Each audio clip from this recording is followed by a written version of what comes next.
Muy buenas tardes una vez más. Bienvenidos a otro encuentro en el canal Mundo Alternativo, Espiritualidad y el Más Allá. Y hoy nos encontramos, muchos lo deberán ya conocer, con el doctor Manuel Sáenz Segarra. Muchísimas gracias por estar hoy en esta entrevista. Gracias. Es Bienvenido. para mí un placer compartir estos momentos contigo, Jorge, y con todo el auditorio que nos está visionando. Y mi objetivo, mi ilusión es intentar ayudar en lo posible a despertar almas, es decir, a concienciar a la gente. Y si conseguimos en este aspecto algo positivo, me sentiré realmente muy reconfortado. Gracias por la invitación. No, no hay por qué y tenemos el mismo objetivo, ¿no? Bueno, voy a presentar un poquito al doctor, para si hay alguno que no lo conoce, pero bueno, el doctor es licenciado en Medicina y Cirugía, ¿sí? De la Facultad de Medicina de la Universidad de Barcelona. Tiene los doctorados, es jefe del Servicio de Cirugía General y del aparato digestivo en el Hospital Universitario de Bellvitge, ¿no? ¿Así se pronuncia? Bellvitge. Belviche, Belviche. Bellvitge, en Barcelona, ¿sí? Profesor de cirugía de la Universidad de Barcelona, tiene publicaciones en revistas, libros, organización de cursos, congresos, seminarios tanto nacionales como internacionales. Esto me llamó la atención, ¿no? Lo de grabación de diversos medios audiovisuales de 20 intervenciones quirúrgicas. Ahora después me lo vas a contar. Es miembro de la Sociedad de Cirugía de Cataluña, de España, de Francia, de Inglaterra y de Japón. Tiene un premio a la excelencia profesional otorgado por el Colegio Oficial de Médicos de Barcelona. Es miembro de la Junta del Colegio Oficial de Médicos de Barcelona, ¿sí? Y representante en Cataluña en el Consejo General de Colegios de Médicos de España. Así que estamos hablando con un científico, ¿sí? Un médico que muchas veces en el canal me piden que, bueno, necesitamos sustento científico para creer en estas cosas y en eso vamos a incursionar hoy, ¿no? Así que antes de empezar con la pregunta, me había llamado un poquito la atención de tu currículum, esto de las 20, ¿qué fueron para estudiar, digamos, cómo era el procedimiento? No, no es este, Jorge. La finalidad es que actualmente en Europa Uh -huh. y sobre todo en congresos internacionales o mundiales, hay mucha tendencia, pues, las nuevas técnicas o las nuevas aportaciones técnicas ante determinadas patologías, técnicas quirúrgicas, más que comentarlas, se prefiere presentar vídeos, es decir, de toda la intervención. Uh -huh. Pues una intervención, yo por ejemplo tengo vídeos sobre cáncer de páncreas, de trasplantes de páncreas, de cáncer de esófago, cáncer de estómago, es decir, de patologías muy complejas en las que aporté nuevas técnicas.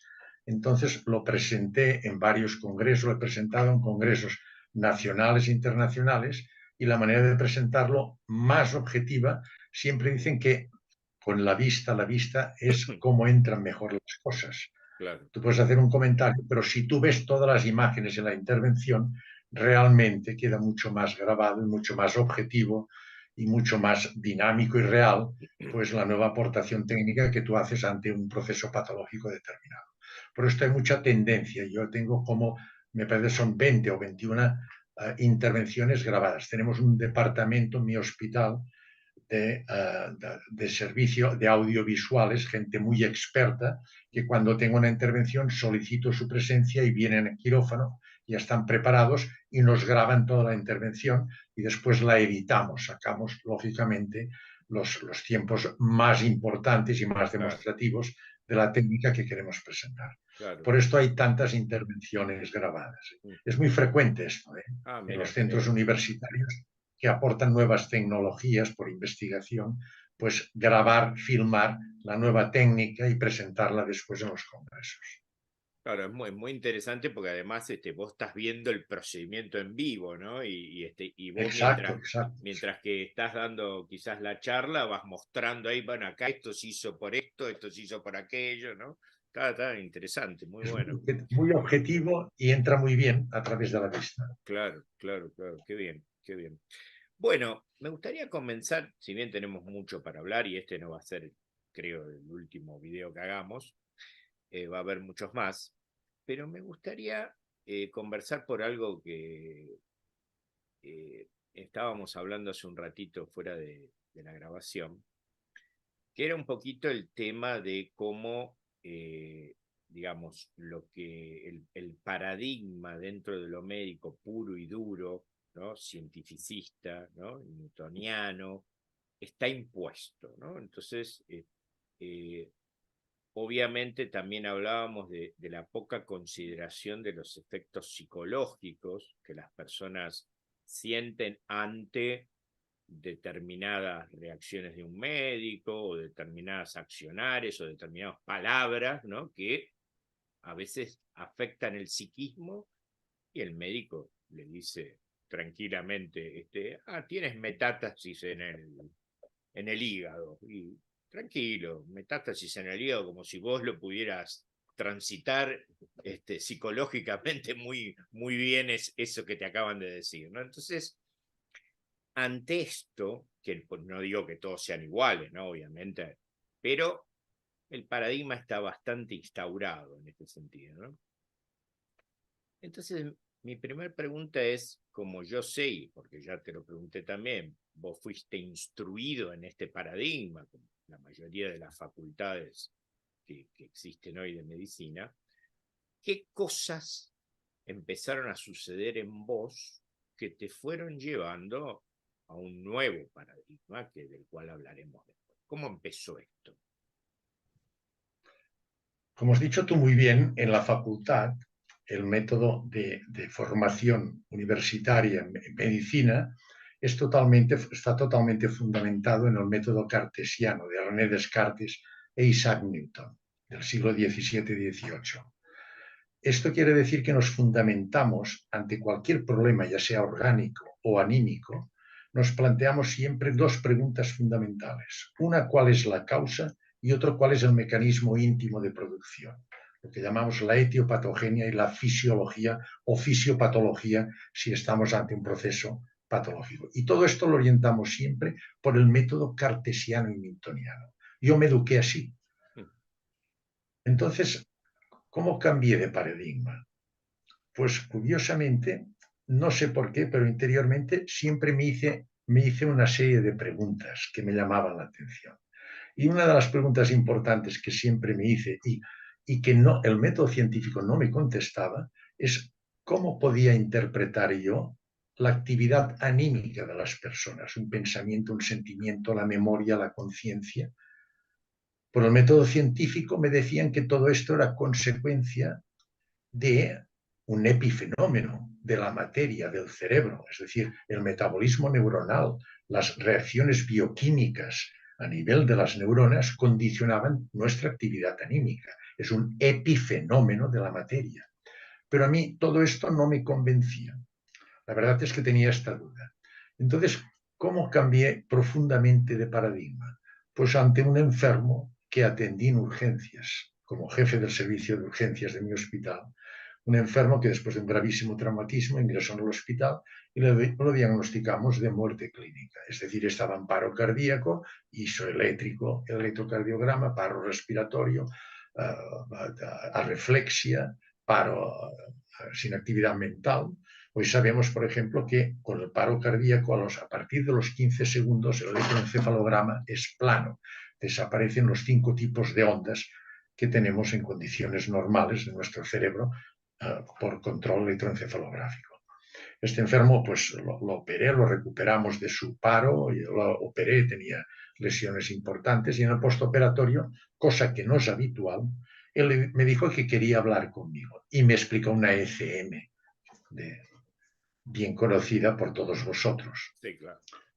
La manera que me lo explicó, con la seguridad que me lo explicó, con toda clase de detalles, asegurándome siempre, doctor, esto no es un sueño, yo lo he vivido realmente esto.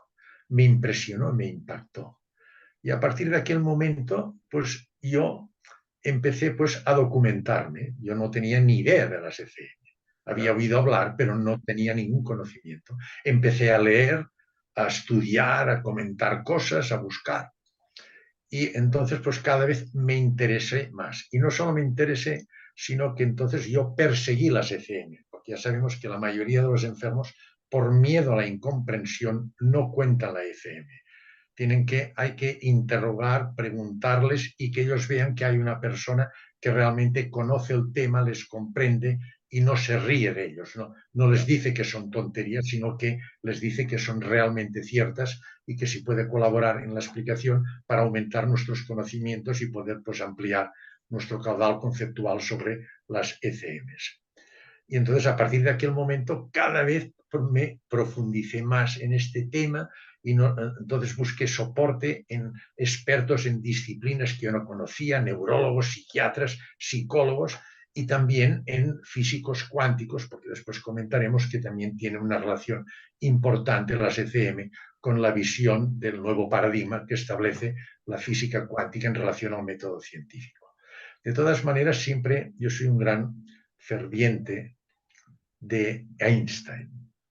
Einstein tiene una frase muy interesante que yo creo que es cierta, que dijo que no existe el azar y no existe el azar, la casualidad. Todo tiene su causalidad. Entonces le preguntan, ¿y qué es el azar? Dice, es la manera en que la energía primera, la energía cuántica universal, llámale Dios, llámale como tú quieras, actúa de manera anónima.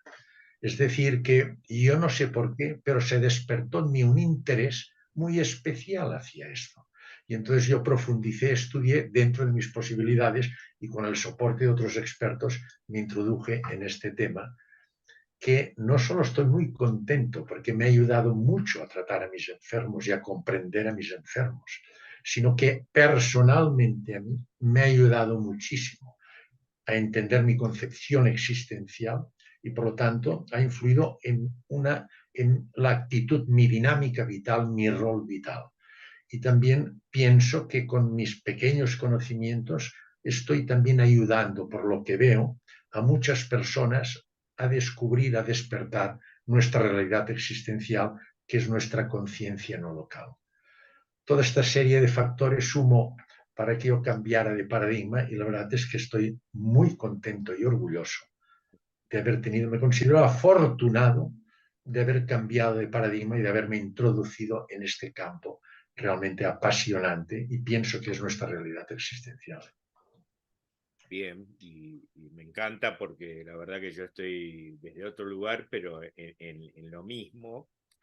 Y, y bueno, como muchos de los objetivos que tiene este canal es ayudar a perder el miedo a la muerte, ¿no? Porque la muerte, si bien muchas culturas han hablado de la muerte, si bien la búsqueda ancestral de algo superior siempre ha existido, llamémosle como le llamemos, ¿no? Que quizás se ha generado frente a la finitud que ha sentido el hombre, quizás se ha generado por una cierta inducción de determinadas condiciones de la propia conciencia de búsqueda, la conciencia no local, ¿no? De búsqueda, no sé, hay una inspiración hacia algo superior, pero no deja de ser un tabú el tema de la muerte, no deja de ser escondido, ahora ¿no? Los velorios y todo, cuanto más rápido, listo, terminemos con el tema, ¿no? El mecanismo de negación psíquico actúa de una manera terrible. Hay mucho dolor, vos lo verás, ¿no? Porque hay mucho dolor alrededor de la muerte de un familiar, ¿no? Y si bien esto desde la conciencia habitual, por supuesto, tiene su lógica, porque obviamente a mí, mi amigo que se murió, me dolió muchísimo y me sigue doliendo hoy desde hace real. Un amigo mío que se murió ahora va a ser 7 años y yo no puedo todavía terminar de tramitarlo, aunque sepa lo que sepa, él, el problema central es que no está más físicamente y entonces eso a la conciencia habitual le cuesta tramitarlo terriblemente, ¿no? Entonces uno de mis objetivos es tratar de ayudar desde todos los modos posibles a comprender que hay un más allá, que la vida sigue, que no es el final la muerte, ¿sí?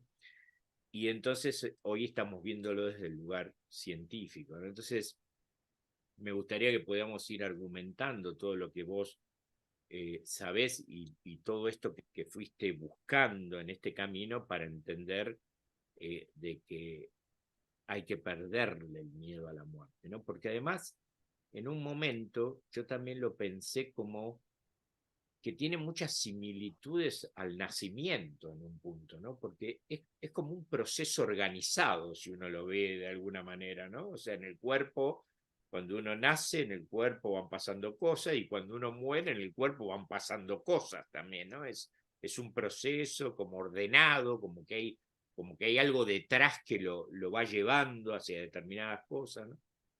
Entonces, eso hace pensar que también es natural, ¿no?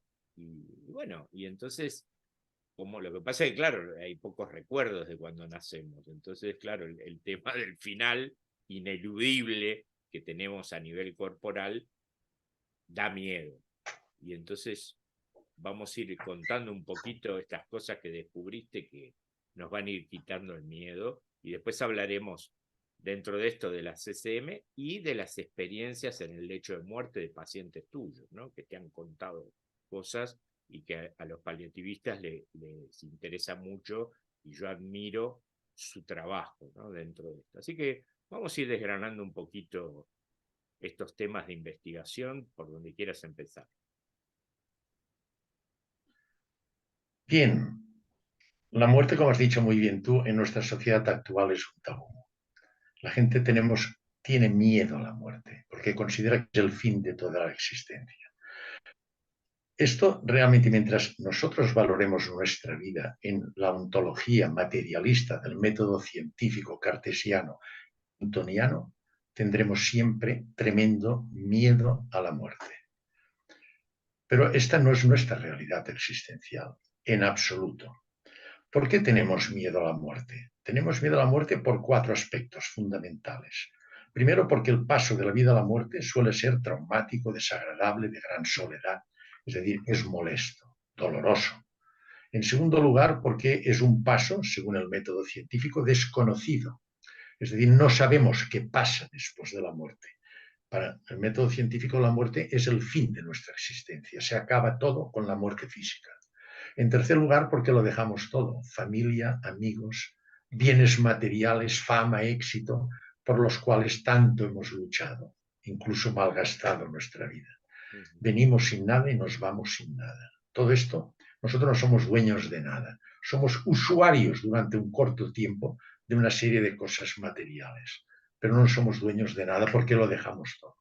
Y finalmente, porque tenemos un instinto de conservación tremendamente potente que nos fija la vida. Estas son las causas, pero fijémonos bien que todas estas causas se fundamentan en el materialismo del método científico. Recordemos que desde el punto de vista antropológico, el método científico dice que el ser humano es cuerpo, que es materia, y mente, que es un epifenómeno. Y esto nos induce, nos lleva a aquella frase: pienso, luego existo. ¿Qué quiere decir? Que cuando dejo de pensar con la muerte, dejo de existir. Es decir, que clarísimamente el método científico nos dice que la muerte física es el fin de nuestra existencia. Se acaba todo con la muerte física. Entonces, hay una serie de actividades o de situaciones trascendentes, que esto es lo que a mí me ha llamado siempre la atención: telepatía, clarividencia, precognición, vivencias místicas, experiencias cercanas a la muerte, vivencias de los moribundos, psicoquinesia, reencarnación, que todo esto no lo explica el método científico. Todo esto está ocurriendo fenómenos después de la muerte física. Aquí pasa algo que no sabemos y no entendemos y que el método científico no nos explica. Entonces, yo, fundamentándome en las experiencias cercanas a la muerte, que es un fenómeno sumamente frecuente y muy bien estudiado, hay muchísimos centros importantes universitarios y de investigación a nivel mundial que se están estudiando, pues se ha visto que hay una serie de fenómenos que nos ayudan de una manera importante a comprender nuestra realidad existencial, que no es nuestra realidad física. La realidad física, como después comentaremos y nos hablan muy bien los enfermos con ECM, es nuestro cuerpo es como un traje, es polvo de estrellas que se produjo hace 13.700 millones de años en el Big Bang, y que durante un tiempo el universo nos lo presta, polvito de estrellas, para hacer nuestro traje, nuestro cuerpo físico. Pero nuestra realidad, que está dentro, perdura y persiste y continúa después de la muerte física. La muerte física quiere decir desprenderse, devolver al universo este traje de polvo de estrellas que nos ha prestado el tiempo con una finalidad determinada.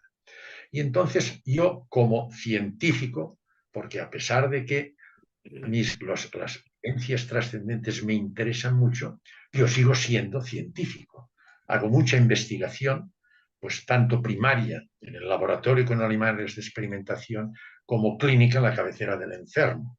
Tengo residentes en mi servicio que sobre todo quieren hacer la tesis y hay que buscar nuevas vías de investigación y esto el método científico es fundamental. O sea que el método científico es fundamentalísimo. Es lo que nos ha permitido este gran progreso en nuestra civilización y que en los últimos 100 años hemos doblado la vida media. Hace 100 años la vida media, 40 años actualmente sobrepasa los 85 años en la mujer y 83 en el varón en Cataluña, en nuestro país. Entonces el método científico es importante, pero no explica esto. Y entonces las experiencias cercanas a la muerte y yo como científico me han servido pues para buscar una justificación científica de nuestra realidad existencial. Y hay varias, y aquí sí que me interesa comentarlo, porque para mí es fundamental. Pensar una cosa, que yo como cirujano he hecho conferencias en mi hospital ante diversos especialistas. A quien más me cuesta convencer son a los científicos materialistas, entre ellos todos los médicos, a los filósofos realistas y a los teólogos cristianos. Estos tres son colectivos que son los que más me cuesta convencer. Por lo tanto, tengo que darles pruebas objetivas para decirles que la muerte física es un proceso, como has dicho muy bien, igual que el nacimiento, en nuestro curso en devenir vital, que lo cogemos al nacer y lo dejamos al morir, pero nuestra real existencia es antes de nacer y continúa después. Ha cogido este traje con unas finalidades determinadas. ¿Y cuáles son los aspectos científicos que a mí me refuerzan de que la muerte física no es el fin de nuestra existencia, sino que es desprenderme de este traje físico y mi vida continúa en otra dimensión energética? Pues me reuní con neurólogos y con psiquiatras y psicólogos. Y entonces nos reunimos y comentamos las experiencias cercanas a la muerte. Ya os he dicho que médicos, psiquiatras y psicólogos son los que más me cuesta convencer. Cuando les hablé de este fenómeno me dijeron, ipso facto, todos, estos son alucinaciones y no discutamos más. Bueno, pero ¿qué? El cerebro es tremendamente sensible y la falta de irrigación condiciona una serie de trastornos metabólicos, acidosis metabólica, anoxia, falta del aporte de glucosa, el principio energético, etcétera, etcétera, una serie de cambios que provoca alteraciones anímicas que son alucinaciones. Yo no sé si habéis leído un libro interesantísimo de Eben Alexander, un neurocirujano, que era un gran defensor de la Universidad de Harvard, un gran cirujano, neurocirujano, experto en neurología y en cirugía cerebral, que cuando le comentaban a las ECM decían que todo esto eran alucinaciones y eran cuentos y que no perdiéramos el tiempo. Este hombre empezó con dolor de cabeza, tuvo una meningoencefalitis por un gran negativo, un colibacilo, estuvo 7 días en coma, casi se muere, se consiguió recuperar, una cosa excepcional, sin secuelas al final, se recuperó bien, y ha escrito un libro precioso que aconsejo que leáis, que es La prueba del cielo. Este hombre tuvo ECMs. Hoy es uno de los grandes científicos que defiende a nivel mundial en todos los congresos la realidad de las experiencias cercanas a la muerte, porque él las... Pues bien, yo al reunirme con ellos, con psiquiatras, psicólogos, neurólogos, dijo, vamos a compararlo. Entonces yo les dije, mis ECMs tienen una estructuración lógica, las alucinaciones vuestras. Dice, no, son totalmente absurdas, no tienen ninguna estructuración lógica. Digo, en los míos se repiten una serie de ítems. Esto lo estudió muy bien Bruce Grayson, que estableció todos los parámetros, los ítems. Dice, no, dice, las alucinaciones, cada una es totalmente distinta, no se repite nada, la de un enfermo con la de otro.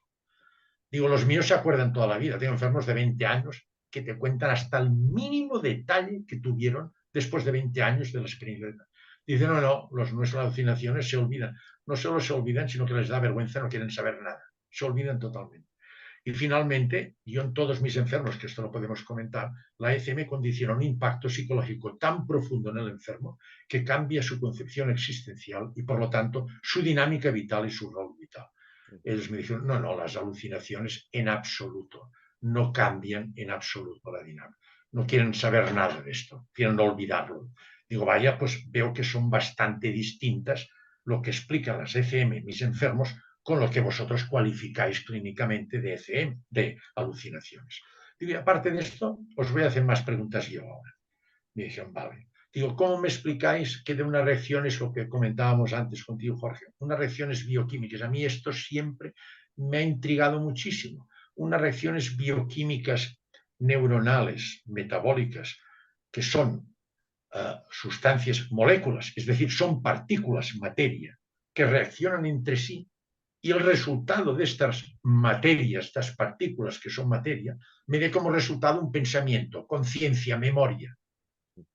Todos me dijeron, esto no tiene explicación, no lo sabemos por qué es esto. Entonces les dije otra cosa. Digo, ¿cómo me explicáis vosotros que estos enfermos a mí me dicen con toda facilidad que atraviesan estructuras sólidas? A mí un enfermo intentó tocarme y pasó a través mío, pasó a través de paredes con toda facilidad. Dice, esto tampoco por el método científico no tiene ninguna explicación. Digo, y después hay otro aspecto que a mí me llama mucho la atención, que es la transferencia de información independientemente del espacio y del tiempo. Dice, ¿qué quieres decir con esto? Digo, si yo tengo un enfermo allí muerto que le estoy haciendo masaje, pinchando el corazón, aplicando el desfibrilador, yo tengo enfermos que me han contado lo que estaba ocurriendo en aquel preciso momento, todo lo que estaba ocurriendo en mi servicio de urgencias, a distancia, en los quirófanos, etcétera, etcétera, si operaban unos, otros, etcétera. ¿Cómo puede ser que una persona que esté muerta me cuente lo que está pasando con detalle? Y si cogemos la biografía mundial, veremos que hay casos que es independiente del espacio y del tiempo. Hay casos de reanimación, de muertes clínicas en Estados Unidos y contaron lo que estaba pasando con toda clase de detalles y exactitud en el preciso momento en las antípodas en Australia. Dice, esto tampoco tiene explicación. Y después hay otro aspecto actual que realmente a mí me llama mucho la atención, que es los neuroradiólogos practicaron pues, resonancias magnéticas funcionales en pacientes con ECMs y les dijeron que él comentara con toda clase de detalle su ECM y mientras tanto se le practicó la resonancia magnética funcional. Ya sabéis que es una exploración pues con ondas electromagnéticas y unos electroimanes potentísimos Es para que ver nos qué permite partes se estudiar activan del cerebro, ¿no? exacto la dinámica cerebral. Depende de la actividad cerebral que hagamos, qué zona del cerebro es la que se activa. Les dijo, pues se ha hecho esto. Y entonces el neurólogo, todo intrigado, dijo, ¿y qué vieron? Dice, primero, vieron que se activaba el lóbulo frontal, sobre todo la zona prefrontal, esta zona de aquí delante. Sabéis que aquí delante es donde tenemos las actividades más elevadas del ser humano, actividad intelectiva, racional y libre albedrío. Dice, esto es que lo que cuentan es lógico, tiene una estructuración lógica. Dijo, ya os lo dije desde un principio, que las ECM tienen una estructuración lógica. En segundo lugar, cuando explicaban hechos que tenían un gran componente o cortejo emocional y afectivo, se activaban los lóbulos parietales temporales. Dice, esto también tiene una explicación. Dice que siempre que el componente emocionales y afectivos activan estos zona parietal. Y en tercer lugar, cuando explicaban objetos que habían visualizado durante la ECM, se activaba la zona posterior del cerebro, la zona occipital. El neurólogo me miró y me dijo, dice, ¿es cierto esto? Digo, totalmente cierto. Dice, es que esto que me estás diciendo es muy importante. Digo, ¿por qué? Y digo, te lo voy a explicar. Nosotros cuando vemos un objeto es porque un flujo de fotones lo ilumina, se refleja en el objeto, entra por las papilas y produce la imagen invertida en nuestra retina, en la mácula fundamentalmente. Esta imagen, a través del nervio óptico en forma de ondas electromagnéticas, llegan hasta el lóbulo occipital y allí son interpretadas en la imagen tanto en la forma, el volumen, el color, en el mismo momento. Maravillosa la capacidad que tiene el cerebro. Dice, pero cuando vemos una imagen que tiene un cortejo emocional muy importante que no olvidamos, que recordamos, hay memoria de esta imagen y en la formación de la memoria intervienen lo que llamamos las neuronas espejo. Dice, este enfermo lo que vio durante la ECM que te ha contado a ti, al revivirlo ahora que lo cuenta, hay interferencia con la memoria que condicionó en sus neuronas espejo cuando lo vio durante la ECM. En conclusión, me dijo el neurólogo, tu enfermo no miente, tu enfermo te está diciendo la verdad. Lo que te está diciendo que vio, realmente lo vio. Digo, oye, pero fíjate bien que me está dando imágenes a distancia. Dice, pues de alguna manera no sabemos cómo este enfermo hubo un traspaso de información desde su cuerpo que estaba muerto a una información que se desplazó hasta el objeto físico que él vio y que condicionó memoria. Claro, porque esa Digo, es me la parece que pregunta. tenemos... Esa es la pregunta justamente, porque, digamos, si el paradigma científico cree que la conciencia, porque yo creo que hay, por lo que voy entendiendo, como dos conciencias, una local, producto de la Exacto, exacto, interacción de las neuronas, digamos, de la sinapsis, ¿sí? Y una exacto, conciencia extracorpórea o no local, exacto, que exacto. es el alma, digamos, ¿no? Por ponerle un nombre, ¿no? El alma. Ahora, si este enfermo que estaba transitando la SM con ya no Electroencefalograma sí, y el, ya y no, el, y el electrocardiograma. ya estaba muerto, ¿está? Y vivencia, supongamos, como vos contabas, lo que está pasando operando un hombre de la rodilla en tal lugar, ¿no? Claro, yo lo que digo ahora, él lo cuenta, el neurólogo, el radioneurólogo, cuando le hace la observación, ve que cuando cuenta eso se activa la zona de la emoción. Ahora, ¿cómo se conectó la información de la conciencia extracorpórea para que quede registro en el cerebro de eso? Esa es la pregunta que se me hace. Exacto. Claro, ¿cómo Esta es la pregunta, posibilidad? amigo Jorge, es esto. Precisamente después de comentar yo todo esto con neurólogos, psiquiatras y psicólogos, quedamos en la conclusión todos, yo el primero, quedé convencido de que esto no eran alucinaciones. Puedo Claro, asegurar que neurólogos, psiquiatras y psicólogos dijeron, esto es distinto de una alucinación. Y aquí pasa algo que nosotros no entendemos ni sabemos por qué pasa. Salí de allí yo convencidísimo de estas ideas, de estos conceptos que te he comentado. Entonces yo había leído un trabajo de física cuántica y entonces yo busqué la ayuda de otra disciplina que me pudiera explicar estos fenómenos que el método científico, tanto neurólogo, que aplican los neurólogos, psiquiatras, no me lo explicaban. Entonces hablé con físicos cuánticos. Y aquí es donde realmente hay que cambiar de paradigma. Si intentamos entender la física cuántica con la ontología materialista del método científico, no entenderemos nada. Hay que cambiar de paradigma. Pero es una realidad. La física cuántica es una realidad. Estudia las partículas subatómicas, pero con la particularidad de que las partículas no las podemos ver, pero sí que vemos sus efectos y sus interacciones. Y el lenguaje que tenemos para explicar estos efectos e interacciones son las matemáticas. Es decir, con las matemáticas, con las fórmulas matemáticas, podemos explicar los efectos y las interacciones de estas partículas, porque no las podemos ver. Entonces, yo hablé con ellos y les dije, quiero saber, a ver si me ayuda la física cuántica para explicar científicamente, razón lógica, de las ECM, si en algo me puede ayudar. Yo cuando les hablé esto, los físicos teóricos me dijeron, nosotros no tenemos ni idea de esto de las ECM, no sabemos qué es. claro. Digo, no, no, ya lo sé, esto es una cosa médica. Digo, pero quiero saber las leyes fundamentales. Entonces me dijeron lo siguiente. Primera ley, el elemento estructural básico del universo no es materia, es energía. Todo es energía, todo. El ejemplo claro que me dijeron, tu cuerpo formado por órganos, órganos formados por tejidos, tejidos formados por células, células formadas por moléculas, moléculas formadas por átomos. Si coges átomos y los pones en un acelerador de partículas, chocan entre sí y al final tendremos partículas elementales, electrones, quarks, gluones, bosones, gravitones, etc. ¿Qué hay detrás de las partículas elementales? El fotón. El fotón, luz, energía. Tú eres energía. Una piedra es energía. Todo es energía. Perfecto. Segundo, la energía está en continuo estado vibratorio y se propaga en ondas electromagnéticas.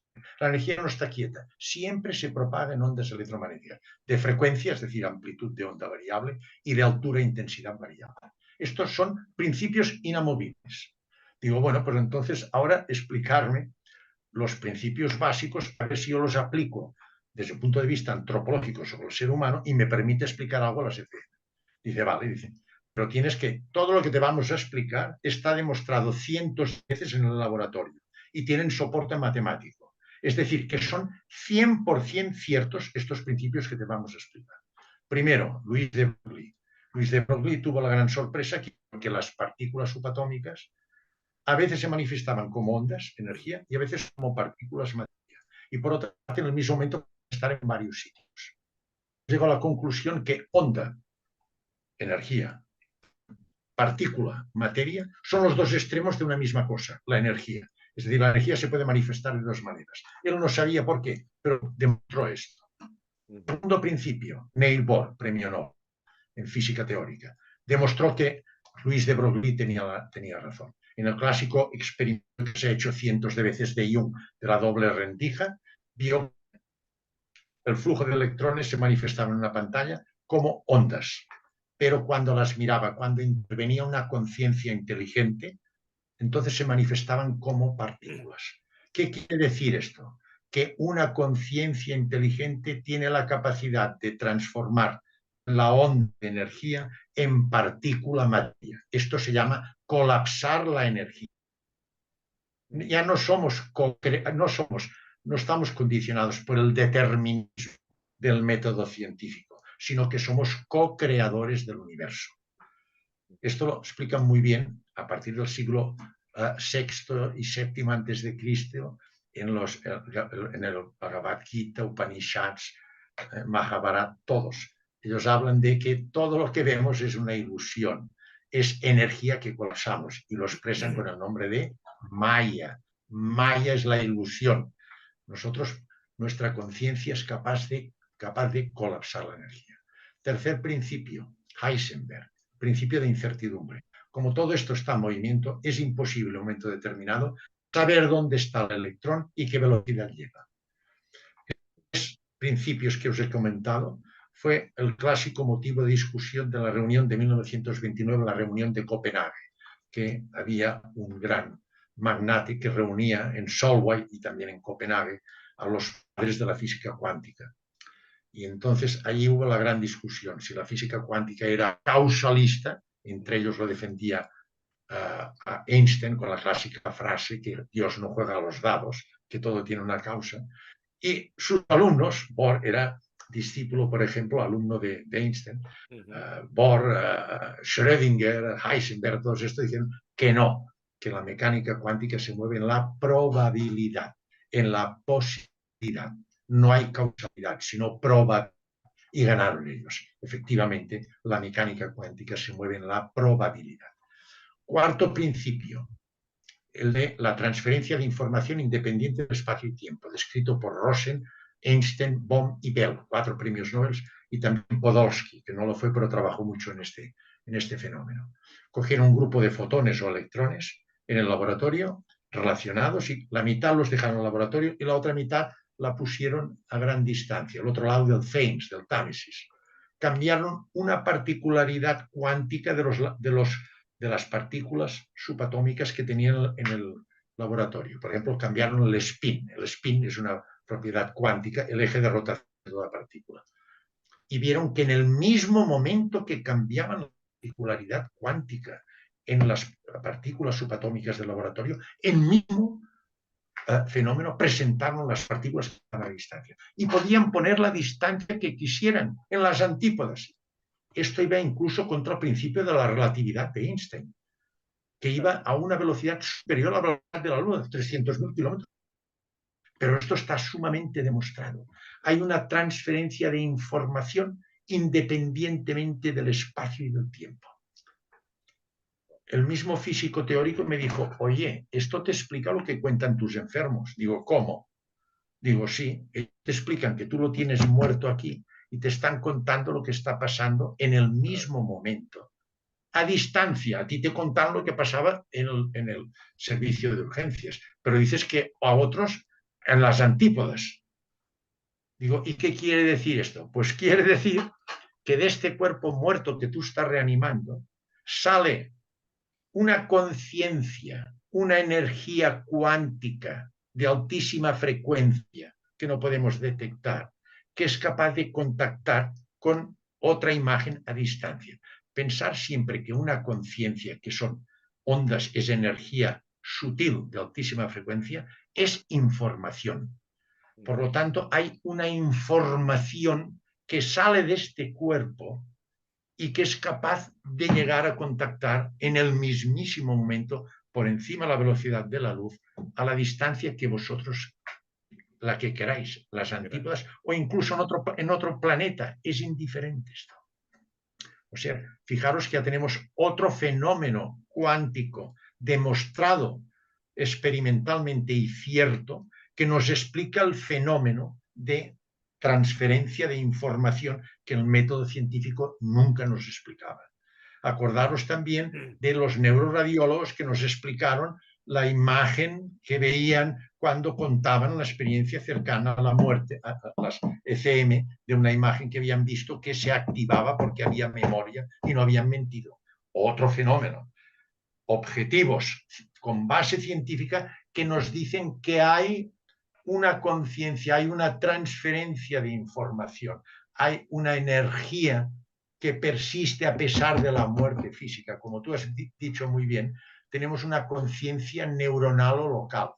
Prueba de ello es que cuando la inhibimos desaparece. ¿Cuándo? Cuando dormimos, inhibimos la actividad neuronal, desaparece nuestra conciencia. Si administramos un anestésico general por vía endovenosa o inhalatoria, es lo que a mí los anestesistas me hacen para que opere. El individuo pierde la conciencia local o neuronal, momentos que es reversible, lógicamente, que yo aprovecho para actuar traumáticamente con el fin de resolver un problema patológico que presenta mi paciente. Es decir, que aparte de esta conciencia local que desaparece en el momento que el paciente está clínicamente muerto, hay otra conciencia, otra información que persiste y que es capaz de salir del cuerpo e ir a la distancia que queramos. Hay una conciencia no local. Y por último me dijeron, es importante también los cambios de los parámetros. Sabéis que en mecánica, en método científico, el tiempo, por ejemplo, es lineal, pasado, presente y futuro. En mecánica cuántica el tiempo es circular, lo demostró Einstein y Stephen Hawking, el físico teórico que murió recientemente. Presente continuo. Es circular. Claro. Exacto. Es circular. ¿Qué quiere decir esto? Que el tiempo, en mecánica cuántica solo hay un tiempo, el momento actual, el presente, el ahora. La eternidad en mecánica cuántica es la ausencia de pasado y la ausencia de futuro. Todo se realiza en el momento actual. Solo hay el ahora, el presente. Pues bien, con estos principios yo le dije al físico teórico, apliquémoslo antropológicamente al ser humano. Dice, vamos. Yo le dije, el ser humano está formado por cuerpo. Dice, facilísimo. ¿Qué es el cuerpo? Es energía de baja frecuencia, colapsada en forma tridimensional, que es local, es local, dual, hay dualismo, separación, local, es energía de baja frecuencia. Y aparte de esto me dijo el físico teórico, dice, te voy a decir otra cosa. Dice, todo objeto sólido en realidad está vacío. Digo, hombre, yo toco mi cuerpo y lo veo muy compacto, toco una piedra y está durísima. Dice, mira, tu cuerpo está formado por millones de átomos. Coge un átomo, el que quieras. Tiene un núcleo, protones, neutrones, son carga positiva los protones y alrededor unos electrones, carga negativa, que giran alrededor. Esto lo describió Rutherford, que describió la estructura del átomo. Dice, imagínate por un momento que el núcleo de un átomo tuyo tiene el tamaño de una pelota de ping-pong y la pones en el centro de un campo de fútbol. ¿Sabes dónde están los electrones? En la última hilera del público y muchísimo más lejos. Exacto, hay enormes espacios entre las partículas subatómicas. Dice, y esto, amigo mío, también te explica otra cosa. Digo, que fijaros que todo esto me lo explicaba el físico teórico. Sí, claro. Dice, esto te explica lo que te dicen tus enfermos, que son capaces de pasar a través de estructuras sólidas. Digo, ¿cómo? Digo, lo mismo. Esta energía sutil que sale del cuerpo cuando está clínicamente muerto, de altísima frecuencia, que es información, que es capaz de transferir información en el mismo momento a la distancia que tú quieras. Esta energía puede pasar con toda facilidad a través de los espacios que existen entre las partículas subatómicas. Esto te explica que ellos hay una conciencia no local que sale del cuerpo muerto, que está clínicamente muerto, y que es una energía tan sutil que puede pasar con toda facilidad a través de paredes de tu cuerpo, de lo que tú quieras. Supongo que han visto la película Ghost, una película muy interesante. Ghost. Ghost en inglés quiere decir, pues, el espíritu, el fantasma. Allí se ve muy bien el fenómeno este de que atraviesa, cuando está en situación de conciencia no local, bidimensional. La conciencia no local es bidimensional y nuestro cuerpo es tridimensional, cuánticamente hablando. Muy bien, ya hemos hablado del cuerpo. La mente, dice facilísimo. Toda actividad mental es energía sutil, de altísima frecuencia. Un pensamiento, la conciencia, la memoria, todo esto es energía, ondas electromagnéticas de alta frecuencia. Lo que no me explicaba el método científico, me lo explica la física cuántica. Y en tercer lugar, me dijo él, tienes que aceptar que hay una energía sutil de información que continúa viva, activa, a pesar de la muerte física del enfermo, que pierde su conciencia local, pero que perdura y es capaz de salir fuera, continuar al espacio que quiera y que te está manifestando todas estas experiencias que te dice, que ve cosas a distancia, en el mismo momento, que atraviesa estructuras sólidas, etcétera, etcétera. Es decir, hay una energía sutil que perdura a pesar de la muerte física y que tiene continuidad fuera del cerebro, fuera de nuestro cuerpo. Entonces podríamos preguntarnos, ¿qué propiedades tiene esta conciencia no local? Tiene 3 propiedades. Primera propiedad, es eterna. Ya lo hemos dicho. En mecánica cuántica solo hay el momento actual. No hay pasado ni futuro, es eterna. Es decir, perdura toda la vida. Es decir, perdura siempre. Siempre ha existido, existe, existirá.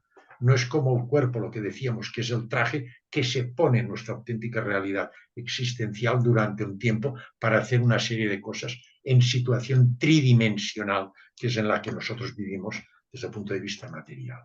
Esta conciencia bidimensional, no local, no dual, pues es eterna, porque solo vive en el momento actual.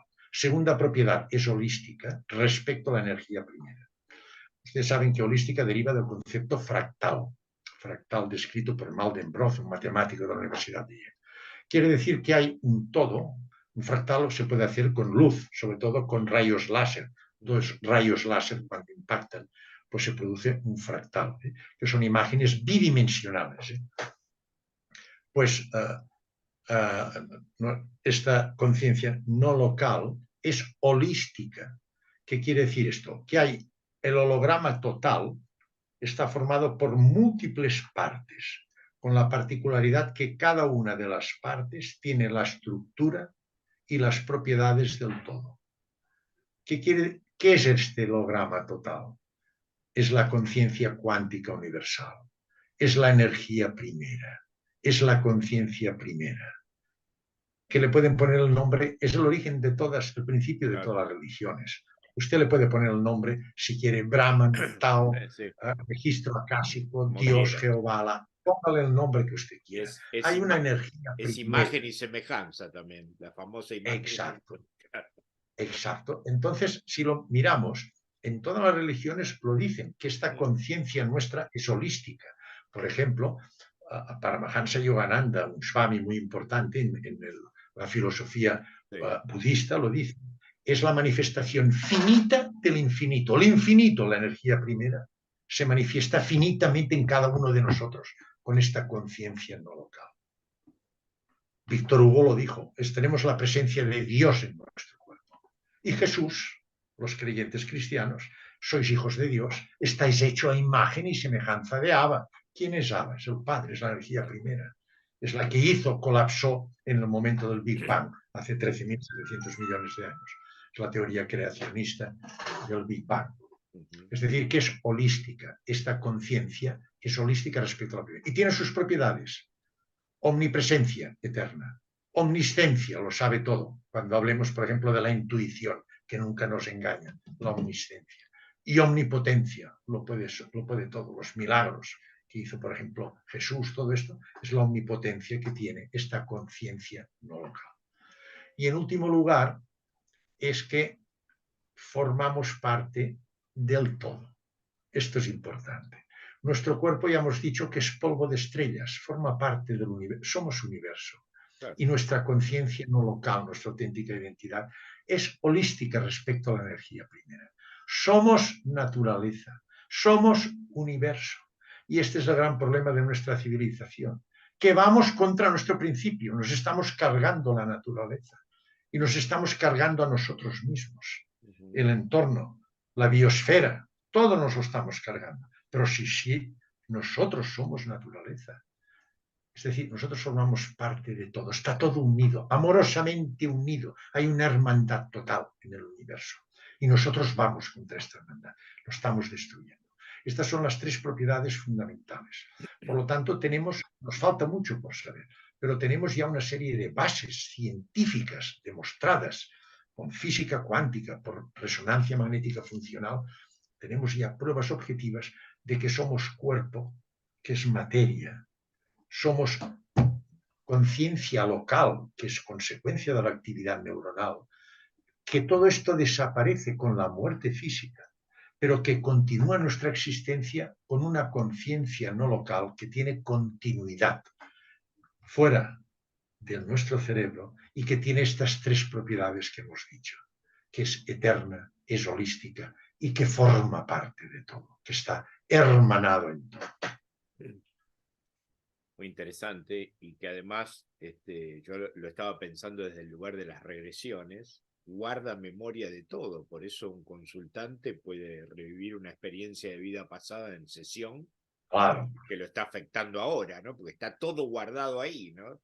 Muchas todo. Experiencias guardadas ahí, ¿no? Neuronas espejo, amigo Jorge. Claro. Son claro. neuronas espejo. Y hace cuando las reproduce, hace una interferencia con la memoria, la memoria que tienen las neuronas espejo. Y entonces se vivencia. Y si a este enfermo le hicieras una resonancia magnética funcional, cuando recuerda hechos que tenían una carga afectiva, se activaría la zona que corresponde a la visión, claro. La zona posterior. Claro, claro. Qué bárbaro. Sí, interesante. Sería interesante hacérsela a alguien que está haciendo una regresión, mientras que se la hace, ¿no? A ver cómo se va manifestando todo eso. Y creo que hay un estudio de eso en proceso, o que ya lo hicieron, pero es interesante. Jorge, ¿hacéis hipnosis en regresiones? No, en regresiones hay algunas líneas de abordaje que son con hipnosis. Hipnosis, que digamos no es la hipnosis de espectáculo, sino que es una hipnosis, por ejemplo, ericksoniana, ¿no? Es un tipo, un mecanismo. En el caso nuestro, en la línea del doctor Kabuli, nosotros trabajamos con lo que se llama estado expandido de conciencia, o sea que la conciencia habitual, digamos, no tiene solo dos estadios, vigilia y sueño, sino que tiene la capacidad de tener estados intermedios donde ahí, por una relajación, es donde empiezan a aparecer experiencias que están fuera de la conciencia habitual, ¿no? Y acá está, bueno, el inconsciente también, ¿no? Que para mí el inconsciente y el alma, si no son la misma cosa, están muy ligados, digamos, ¿no? Pero ahí es donde aparece. Son tres conceptos, Jorge, muy importantes, que no es lo mismo. Que no sé si de alguna vez te lo has preguntado. A ver. Seguro que tú lo sabes mejor que yo. Que es conciencia, alma y espíritu. Son tres cosas distintas. Sí, son tres cosas distintas. Otra cosa importante que vale la pena discutir y que a vosotros os interesa es si aceptamos y vosotros trabajáis con ella, que hay una conciencia local, que es un epifenómeno de la actividad neuronal, esto ya estamos todos de acuerdo, ya le hemos hablado de ella, y después tenemos la conciencia no local, que es nuestra auténtica identidad, es la que tiene capacidad de colapsar la energía en materia. ¿Cómo se relacionan? ¿Os lo habéis pensado alguna vez esto? Bueno, eso, digamos, evidentemente cuando aparece una experiencia en vida pasada, por ejemplo, no sé, hoy le tengo miedo al agua y en vida pasada me ahogué en un barco, ¿no?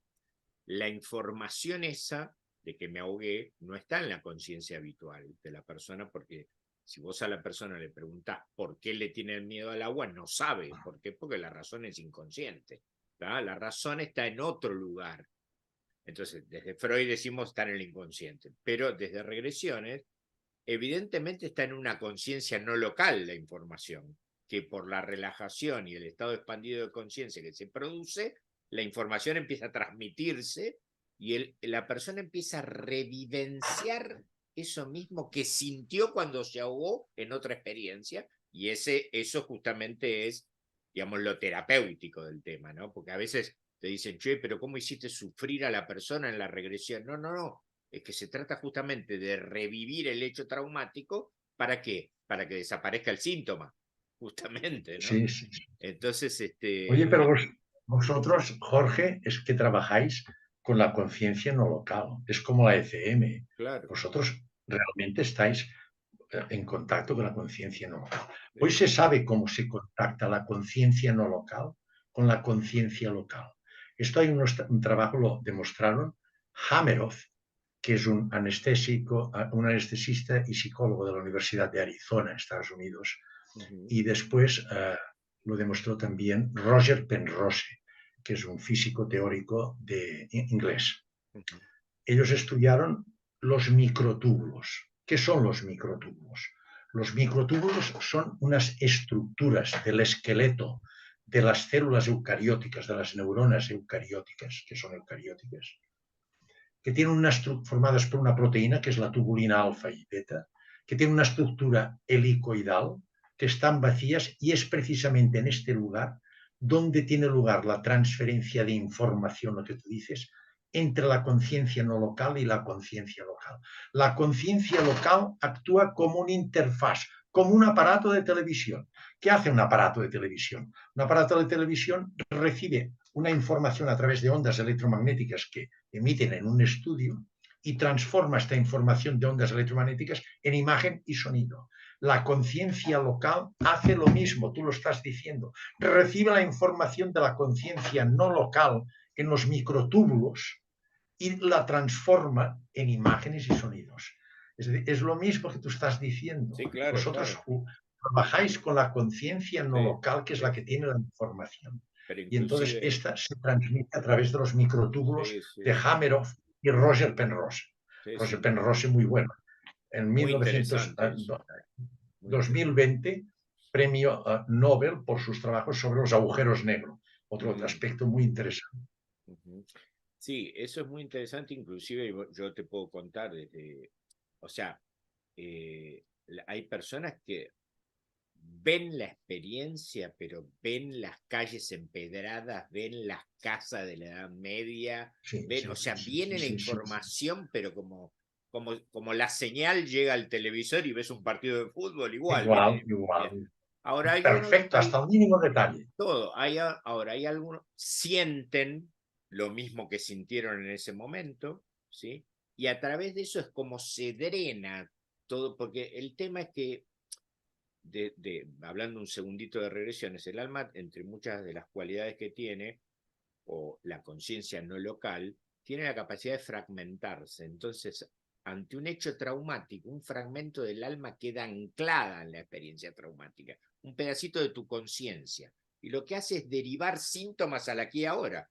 Entonces, no, yo al mar no entro, le tengo miedo. ¿Y por qué? ¿Te pasó algo alguna vez? No, no. Y entonces, no sé por qué. Bueno, porque me ahogué en una vida pasada. Hace un ejemplo simple, ¿no? Entonces, Sí, sí, sí, es muy clásico este ejemplo. claro, entonces, ahora, no deja de haber interferencias a veces de la mente concreta que como es cientificista, como decíamos al principio, no se lo cree esto. no lo puede tramitar. Entonces muchas veces el paciente dice, ¿será verdad lo que yo vi? Sí es verdad. ¿Y cómo se mide esto? Porque muchas veces te preguntan, ¿cómo se mide la eficacia de una terapia regresiva en cuanto a este ejemplo, por ejemplo, que dimos del ahogamiento? ¿Sabes cómo? Por la remisión sintomática. Es muy fácil. Dejó de tenerle miedo al agua a la persona. Listo. Porque el síntoma nada más es un aviso, digamos. O sea, el síntoma es como el nene que tiene fiebre. Si vos lo bañás con agua fría para que se le pase, al otro día o a la noche tiene fiebre otra vez. ¿Por qué? Porque no atacaste la causa. El síntoma es un aviso nada más. Hey, acá pasa algo. ¿Tá? Entonces, el asunto es, y es maravilloso, porque a veces hay consultantes que hasta escuchan lo que se está hablando ahí, ¿no? Revivencian de una manera, te dicen el año en que están, a veces te dicen el nombre que tenían en esa experiencia, viene toda la información, ¿no? Entonces, ¿cómo yo pude saber esto? Te dice, porque si yo hace una hora que venía caminando para acá no tenía ni idea de esto. Bueno, es la técnica, ¿no? La técnica y esa facultad del psiquismo o de la conciencia local de poder entrar en ese estado expandido de conciencia no habitual, ¿no? Entonces, ahí es donde todo esto se conecta y empieza, gracias a Dios, está la posibilidad de permitirle a ese fragmento anclado en una experiencia traumática de vida pasada que tiene dos problemas. Una, está en el no tiempo, por lo tanto queda anclado y repitiendo eso que le pasó. Y dos, no tiene soma, no tiene cuerpo para descargar, porque vos cuando estás enojado golpeaste la mesa y descargaste energía. Ese fragmento no tiene cuerpo. Utiliza el gran somatizador de hoy, que es el cuerpo actual, para descargar todas esas emociones, sensaciones, pensamientos que quedaron anclados allí, ¿sí? Y después se integra a vos cuando se envía el fragmento a la luz. O sea, la verdad que eso es maravilloso, pero veo cómo todo esto se complementa, esta información con esto, Sí, sí, y totalmente. da explicaciones a lo nuestro también, ¿no? Eh, Me interesaría para los paliativistas entrar un poquitito en algún ejemplo de lo que has vivido como asistiendo a una persona en el proceso de morir, qué cosas te han pasado, qué has vivido, así si nos querés contar algo. Esto son las vivencias o experiencias del moribundo. Ujú. Este es un fenómeno que la gente lo comenta, pero hay un gran escepticismo, especialmente a nivel sanitario, a nivel médico, ¿eh? Esto no se cree. Yo, la verdad es que al principio pues también tenía mis dudas, pero he vivido casos que realmente me confirman de la realidad. Por ejemplo, os explicaré un caso concreto. Un enfermo que tenía ingresado en mi hospital, en mi servicio de cáncer de esófago, una persona mayor, con metástasis ya y que era, desde el punto de vista terapéutico, era ya irrecuperable. Y pasando visita un día, recuerdo, hablé con la familia, lo vi y digo, este enfermo está ya entrando en agonía. Dice, si ustedes están de acuerdo, lo podemos sedar un poco para evitar pues la angustia, la tensión, la posible depresión, el sufrimiento, el dolor del tránsito. Dice, sí, sí, la familia está de acuerdo, lo sedamos un poco, se le puso un gotero para sedarlo, el enfermo quedó tranquilito y yo terminamos de pasar visita y pues hice mi trabajo aquel día. El próximo día, cuando llegué, pues estaba la familia y me dijo, doctor, muchas gracias por todo lo que hicieron. Dice, mi padre falleció, estaban los hijos. Dice, pero hay una cosa que no entendemos lo que pasó. Dice, ¿qué es lo que les pasó? Dice, estaba muy tranquilito con lo que le pusieron ustedes, pero de golpe y porrazo, como si se despertara y se puso a hablar con mi madre. Y nuestra madre hacía años que había fallecido la esposa de él, la Wow. madre de los hijos que estaban con esto. Pero hablando, pero con toda naturalidad y diciendo que sí, que venía, que no se preocupara, él sonriendo con una paz y una felicidad total, el moribundo. Y cuando terminó de hablar, se gira a los hijos y dice, ¿que no habéis visto que aquí en los pies de la cama estaba vuestra madre, que me ha venido a buscar? Me ha venido a ayudar al tránsito. Los hijos quedaron de piedra, no captaron esto, no lo vieron. Y después de esto el enfermo volvió otra vez en la posición que estaba él sedado, tranquilo, y al cabo de poco de esto de tiempo, pues falleció. Dice, no lo hemos entendido. Y de estos tengo más casos. Es decir, en el momento del tránsito no es excepcional que un ser querido, un familiar, se materialice hasta cierto punto y el moribundo lo ve y lo vienen a ayudar al tránsito, al paso. Recuerden ustedes que los últimos momentos de la muerte son placenteros. Hay gozo, hay paz, hay armonía, Por eso yo cuando realmente por eso te decía que está en está, el tránsito, por eso que te decía en yo el que está tránsito final. divinamente orquestado, me parece a mí, ¿no? Como que está bien Orquestado, armado el exactamente. proceso, ¿no? Sí, sí. Sí. Es Ahora decir, que en los últimos momentos tal. Pues esto hay más casos y esto es más frecuente, sobre todo, por ejemplo, hablando con personal de enfermería, que son normalmente las que están más en contacto con los claro, pacientes. Si tienen inquietud y les interesan estos temas, lo descubren muchas veces, que al final los enfermos hablan y tienen contactos con seres queridos que les vienen a ayudar al tránsito. ahora, ¿han podido Todo estudiar? esto nos demuestra lo que decíamos, que después de la muerte física, que la muerte física no hay que temerla, no hay que Claro, tener claro, miedo a la muerte. claro. No hay que tener miedo. Nuestra vida continúa, nuestra realidad existencial continúa. Todo esto son pruebas evidentes.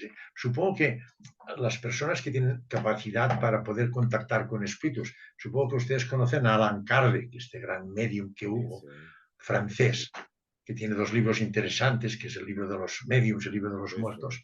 Pues esta gente que tiene esta sensibilidad de captar ondas electromagnéticas de energía sutil, que nosotros normalmente tenemos unos límites, unos parámetros en nuestra situación tridimensional y no podemos, esta gente pues contactan con esto, con espíritus, de una manera facilísima. Yo tengo experiencia en mi familia de casos de esto. Lo que tú has dicho antes, de la posesión o de estas almas que tú has dicho, que se pegan a una persona que no se va Sí, y sí. que tienen capacidad ellos de verla y con sus oraciones y sus cosas lo desprenden, lo liberan de Sí, estas claro, almas. claro, claro, claro. Eh, lo que yo te quería preguntar es si ustedes han podido investigar o tenés algo que ya se hayan dado cuenta, porque yo tengo algo que he escuchado, pero no sé si están así, porque yo digo, ¿qué es lo que permite que el paciente tuyo que está en esa situación ahí, casi que se muere, tenga la facultad de poder ver algo que está en otra dimensión que hacía 70 años antes jamás vio? ¿Qué es lo que pasa? ¿Entra en estado expandido de conciencia? ¿Qué pasa? ¿Qué fenómeno se produce para que él pueda acceder a eso que jamás lo vio? Desde la mujer se murió hace 40 años y jamás la vio y ahora de golpe puede verla. ¿Qué es lo que está pasando ahí? Esto es lo que te explica Hameroff y Roger Penrose, es lo que hemos dicho antes, Ajá. que su conciencia local actúa como un televisor y quien proporciona la información es la conciencia no local, es Ah, quien por la ahí. tiene, la que permite la transferencia de información a la conciencia local entonces la vivencia y la ve, porque él la ve aún está en situación tridimensional, es decir, es un ser humano que está agonizando, pero tiene las propiedades del ser humano, es tridimensional, local, dual, etcétera, como Claro, claro. corresponde. Y él lo ve. Lo que pasa es que tiene una capacidad más desarrollada para verla por su acción de la conciencia no local, que es quien le proporciona la información. Y por Es qué otra algunos prueba no? ¿Por qué de algunos nuestra no? trascendencia. Sí, sí, eso lo entiendo, sí. Pero digo, ¿y por qué algunos, muchos, no pueden verlo o no se Ay, manifiesta? esto no lo sé. Nosotros, por ejemplo, experiencias cercanas a la muerte en enfermos diagnosticados de muerte clínica, en las estadísticas, Pim Pam Bommel tiene una estadística de 344 casos. Después está la norteamericana, ciento y pico, la inglesa, de esto, o sea, de 30 y tantos casos. Sabemos que aproximadamente hay una media de 20%. Es decir, de las muertes clínicas que recuperamos, el 20% desarrollarán una experiencia o tendrán una experiencia cercana a la muerte. De todas maneras, estamos de acuerdo, y he hablado mucho con Pim Van Bommel, somos muy amigos con Pim, lo traje al Colegio de Médicos, es muy Es interesante el su cardiólogo conferencia. holandés, ¿no? Él es el que se habla. Exacto, exacto, tiene un trabajo maravilloso publicado en Lancet. Pues él, con él y está de acuerdo conmigo. Yo creo que es mucho más importante las ECMs que las que tenemos nosotros registradas. ¿Por qué? Porque muchas quedan en el anonimato. Los enfermos tienen miedo de contarlo. Y los médicos ni le preguntan, y si insinúan algo, les dicen, déjese estar de tonterías, esto son tonterías. Es decir, que hay muchas que quedan en el anonimato. Claro. Pero, ¿por qué solo detectamos el 20%, no las tiene el 100%? Yo esto no lo sé. Esto no lo sé yo. Y me haces acordar ahora del relato del soldado Er en el libro de Platón. Hombre, el soldado Earth, exacto, de Platón, que Sí. tuvo una ECM, lo consideraron muerto y al cabo de unos días pues no estaba muerto y explicó una experiencia cercana a la muerte. Claro, claro. Platón, esto lo explicó Platón. Sí, sí, sí, increíble. Bueno, y te quería preguntar, para ir cerrando por hoy, y después hablaremos de muchos temas más, eh, ya que tenemos esta conciencia no local a nuestro servicio, pero no la usamos, sí que nos debe inspirar en cosas, nos debe traer la intuición, nos debe traer... ¿Qué podríamos hacer nosotros para ponernos más a disposición de esa conciencia no local? ¿No? ¿Qué Es instrumentos buena la utilizar? pregunta, Jorge. Es Claro, buena. porque... Ojalá todos tuviéramos nuestra conciencia no local a flor de piel. El mundo sería otro. Bueno, pero son las leyes de esta encarnación, ¿no? Así está Sí, pero diseñado el es que, proceso, ¿no? es que venimos aquí a desarrollar el ser, a Claro, liberarnos del ego.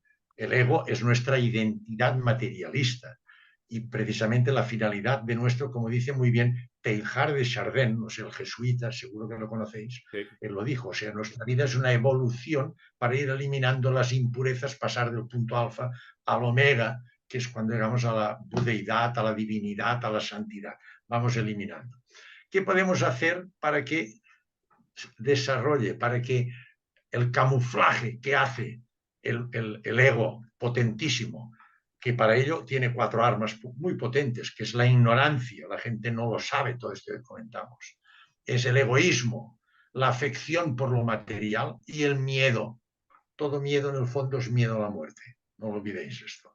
Estos 4 factores son las grandes armas del ego para camuflar, tapar la conciencia no local y que no aflore. El ego evoluciona siempre en el pasado y en el futuro, es enemigo del presente, donde actúa precisamente la conciencia no local. Pues hay 4 maneras para que se desarrolle y aparezca nuestra conciencia no local. Primero, tener una ECM. Hombre, yo no lo aconsejo, pero el que tiene la ECM y tiene la suerte habría que de hacerlo recuperarse, como lo hicieron esta gente, en la película Línea Mortal, ¿te acordás que la provocaban a sí, propósito sí, para... exacto. Sí, El sí, que pero tiene la ECM tiene la suerte. eso te tiene que pasar, Segundo, digamos. No se puede andar tiene que pasar. buscando. Segundo, la meditación es fundamental. Meditar. Meditar hay muchas técnicas, es eliminar los impactos tremendos, continuos, externos, que afectan nuestros órganos sensitivos y sensoriales. Eliminarlos. Dejar y Los centrarnos estímulos, ¿no? los estímulos Claro. visuales, auditivos, sensoriales, etcétera, y internos, pensamiento. Y situarnos solo en el momento presente, en el ahora. Es muy difícil esto, Claro. pensarlo, intentar estar situaros solo en el momento presente. Y lo más presente que hay es la respiración. Fijaros en la respiración y no penséis en nada más. Cuesta una barbaridad hacerlo esto. Sí. Pues con la meditación, si uno hace la técnica bien hecha, son muchas horas, mucha técnica, hay que coger un gurú, una persona que tenga experiencia, pues pasa por distintas etapas. Una primera etapa se pierde la conciencia del cuerpo, una segunda etapa se entra en una situación de armonía, de paz y de gozo, y en la tercera etapa, cuando se contacta con la conciencia no local, se tiene una sensación de expansión, de abertura, de que uno forma parte de todo, amorosa con todo. Y después los más evolucionados pueden incluso hacer viajes astrales, desdoblarse, pero Claro. esto hay que estar muy evolucionado. Pero la meditación es un camino, un método, tiene que ser regular, bien hecha, orientada por un experto para llegar a contactar con nuestra de esto con nuestra conciencia no local. Tercer método, las personas que tienen una crisis profunda existencial, incluso piensan en el suicidio. Hay algunos, cuando están en la parte más profunda de la crisis, que es que se desestructura todo su andamio psicológico, que era un autoengaño, una crisis siempre es positiva. Hay que estructurarla nuevamente, la estructuración psicológica de la persona, siendo más auténtico. En las partes más profundas, a veces en todas estas personas, ven la luz. Esto es una gracia, esto es una gracia, ¿eh? Una gracia que tienen. Es decir, ven su realidad existencial, ven su conciencia no local. Y la última forma es seguir los consejos de una santa que a mí me gusta mucho, que es la Madre Teresa de Calcuta, que dijo, el que vive sin servir no sirve para vivir. Adoptar la dinámica que nos dice la conciencia no local. La conciencia no local se fundamenta en los arquetipos, descritos ya por Platón, por Kant y por Carl Gustav Jung. ¿Qué son los arquetipos? Son las leyes universales que rigen el pensamiento de toda la humanidad y que nos dicen si nuestros actos son éticos y morales. Por lo tanto, los arquetipos nos llevan siempre a una dinámica vital en la que impera altruismo, empatía, bondad, justicia y, sobre todo, amor. Pues adoptar esta dinámica vital y, junto a esto, documentarse, luchar contra la ignorancia, lo que tú hiciste, leer, estudiar, hablar con gente, formar parte de estos grupos como el tuyo que despierta conciencias. Es decir, estos son los métodos que tenemos nosotros para poder llegar a contactar con nuestra realidad existencial eterna y holística, que es nuestra conciencia no local. Sí, es muy interesante y muy trabajoso porque Trabajoso, el trabajoso. diseño, el diseño va en contra de eso justamente para que te cueste más, ¿no? Porque Exacto. la cultura, todo va en contra de todo eso porque Todo. es múltiple, los estímulos es cada vez más constante, entonces te hace andar siempre para afuera, no estás para adentro nunca, Exacto. siempre estás para afuera, ¿no? Entonces, Recibimos psicológicamente, porque está calculado, una media de 60.000 estímulos diarios que tiene que gestionar nuestro cerebro, de los cuales el 80% son visuales.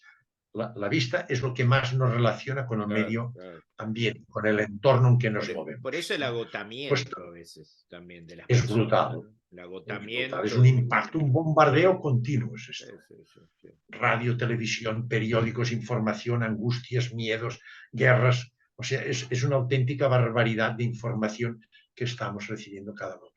Sí, sí. Por esto es necesario la meditación, pasarse unos momentos relajados, centrado en uno mismo, en el presente. Cuesta probarlo, a ver si estáis un minuto sin pensar nada y sin hacer caso a un estímulo. Hay que Cuesta mucho. probarlo, Yo hice hay que probarlo. un curso de meditación de casi 2.000 horas de Wow, meditación, el curso que hice. Y medito cada día. mira. Y consigo, a pesar de todo, depende del estado emocional, a veces te cuesta más. Los bombardeos los tienes igual, que pueden ser externos o internos, pensamientos, empiezas a pensar cosas. Sí, sí, sí, sí, sí, tal cual. Pero sabéis que la meditación, incluso hay estudios muy bonitos con resonancia magnética funcional, que no solo mejoran la forma que la persona tiene que meditar, de gestionar las emociones, la capacidad de aprendizaje, la memoria, elimina la angustia, es decir, que favorece mucha dinámica de la persona, sino que hay cambios morfológicos, hay determinadas zonas del cerebro que el que medita de manera continuada y periódica y bien hecha se desarrollan más. Es por la neuroplasticidad y neurogénesis que se llama. Claro, claro. Muy interesante, muy interesante. Bueno, creo que ya con esto hay para pensar Sí, sí, bastante, oye, para... llevamos casi una hora y media ya. Así que por hoy vamos a dejar y seguiremos con otros encuentros. Y me alegra mucho que hayas aceptado mi invitación y vas a estar invitado para otros encuentros. Así que gracias por toda esta sabiduría, por todas estas explicaciones, por la mirada científica que tanto pesa en muchos y la necesitan. Bueno, aquí la tienen, ¿no? Y bueno, ya nos veremos en otro encuentro. Yo Nada más que agradecerte, cerramos por hoy, seguimos por privado un momentito y ya. Así que gracias y gracias a todos los que escuchan este video. Espero les sirva y los ayude a seguir y no tener miedo a la muerte, justamente, ¿no? Gracias, gracias Manuel. Muy bien, ha sido un placer estar con vosotros. De Gracias. todas maneras, si me permites decirles, solo despedirme del auditorio, ¿Cómo no? que me gusta mucho la frase de Ortega y Gasset, que dijo que el buen docente no es aquel que solo proporciona caudal conceptual a su auditorio, sino que es aquel que junto al caudal conceptual despierta el espíritu crítico. Todo lo que hemos comentado, yo como cirujano, como científico, pues he intentado buscar y demostrarles, explicarles bases científicas sobre todos estos fenómenos trascendentes que el método científico no nos los da. Pero de todas maneras, sean críticos en todo lo que les he contado. No se lo crean de manera dogmática. Lean, estudien, piensen, mediten, hablen con personas, es decir, intenten demostrar, conocer realmente, llegar a sus propias conclusiones de todo lo que hemos hablado, que es lo que realmente tendrá valor para ustedes. Ha sido un placer estar con ustedes y espero poderles haber ayudado, aunque sea solo un poquito, y con esto me siento muy satisfecho. Un abrazo a todos. Muy bien, igualmente, muchas gracias. Nos vemos en el próximo episodio.